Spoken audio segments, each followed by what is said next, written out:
ஒரு விவசாயி தன்னோட நிலத்துல நெல் விவசாயம் செஞ்சுக்கிட்டு இருந்தாரு. அவரோட வீட்டுக்கு பக்கத்துல இருக்கிற மரத்துல ஒரு பெரிய மரம் இருந்துச்சு. அதுல நிறைய காக்காய் வாழ்ந்துகிட்டு வந்துச்சுங்க. எப்பவும் தன்னோட வீட்டை சுத்தி சத்தம் போட்டுக்கிட்டே இருந்த காக்கா எல்லாத்தையும் அந்த விவசாயிக்கு பிடிக்கவே பிடிக்காது. இருந்தாலும் தன்னோட வீட்டில் இருந்த பழைய சாப்பாடு தனியங்கள்னு காக்கைகளுக்கு சாப்பிட கொடுப்பாரு. ஒரு நாள் அவரோட விவசாய நிலத்துக்கு நிறைய வெட்டு கிளிகள் வந்துச்சுங்க.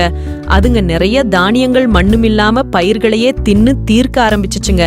அதை பார்த்த விவசாயி ரொம்ப வருத்தப்பட்டாரு. எவ்வளவு கஷ்டப்பட்டாவது இந்த வெட்டுக்கிளிகளை துரத்தணும்னு முயற்சி செஞ்சாரு.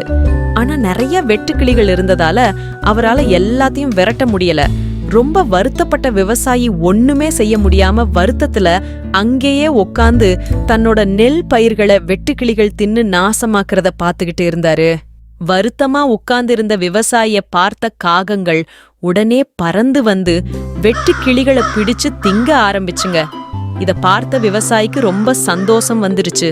கொஞ்சம் கொஞ்சமா எல்லா வெட்டு கிளிகளையும் பிடிச்சி தின்ன காகங்கள் எல்லாம் பார்த்த விவசாயி, அடடா, இத்தனை நாள் நமக்கு தொந்தரவுன்னு நினைச்சுக்கிட்டு இருந்த காக்கா எல்லாம் தான் கொடுத்த சின்ன உணவுக்காக இப்ப நமக்கு உதவி செஞ்சு நம்மள காப்பாத்திடுச்சேன்னு ரொம்ப சந்தோஷப்பட்டாரு. அன்னையிலிருந்து காக்காவோட சேர்ந்து தன்னோட வாழ்க்கைய வாழ ஆரம்பிச்சாரு அவரு.